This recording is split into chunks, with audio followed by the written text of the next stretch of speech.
তোমাদের সবার সামনে একটি ছোট্ট একটা কথা তুলে ধরছি। অনেকেই সমস্যা যে মা আগে বউ আগে, সেই বিষয়ে একটু আলোচনা করছি।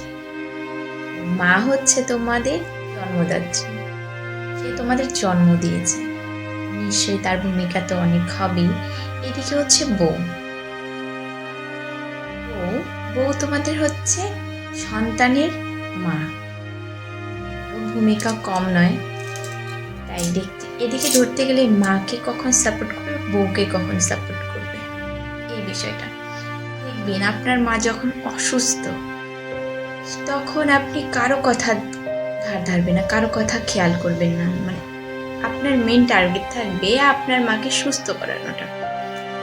কি বলছে কি বলছে না, তখন না দেওয়াটাই আমার মনে হয়।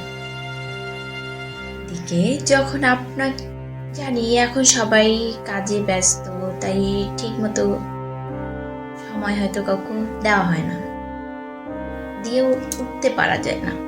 সেই দিকে ধরো দিন না হয় সপ্তাহে একদিন, 15 দিনের পর একদিন, যেই হোক,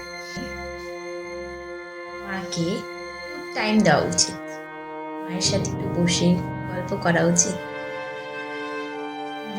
বউকে কখন দেখবেন, যখন সবাই আপনারা খেতে বসবেন, বিষয়টা সবার মানে বাড়িতে ধরো মাছ রান্না হয়েছে, দেখবেন সবারই প্লেটে মাছের বড় বড় পিসটা দেওয়া হয়েছে, কিন্তু বউটার পাতে সেই লেজের সাইড বা ছোট্ট যে টুকরোটা থাকে সেটাই দেওয়া হয়। কারণ মা হয়তো সেটা হিংসে করে করছে না, কিন্তু পরেও সেটা হয়ে যায়, কারণ মা চায় আগে তার সন্তান নাতি নাতনি তার আগে ভালো করে খাবে, তারপর বাদ বাকি সবাই। বাড়ির বউ মানুষের বা মেয়ে মানুষের কিন্তু একটু বেশি দেওয়াটাই উচিত, কিন্তু আগেকার মানুষরা তা করতো না। সেটাই কিন্তু আপনার এই জায়গাটাতে আপনি নিজে সেখানে কি করবেন বলুন তো?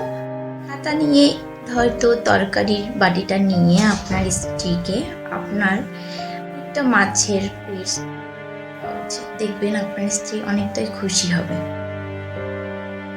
সবাই মিলে একসাথে বসে গল্প গুজব করছে, সেই জায়গায় আপনাকে স্ত্রীকে নিয়ে সবাই হাসি ঠাট্টা করছে, জায়গাটা আপনাকে রুখে দাঁড়াতে হবে। আমার স্ত্রীকে নিয়ে কেউ হাসাহাসি করবে না। সবাই বলতে পারে তোমার স্ত্রী তো কিছু বলছে না,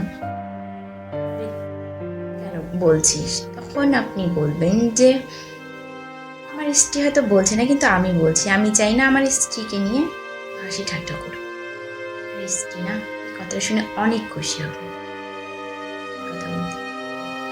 একজন মা একজন স্ত্রী দুজনকে সমান ইম্পর্টেন্ট দেওয়া উচিত, বা এটা নয় মায়ের কথা শুনে বউয়ের সাথে ঝামেলা করবেন, সেটা না, বা বউয়ের কথা শুনে মায়ের সাথে ঝামেলা করবেন, এটাও না।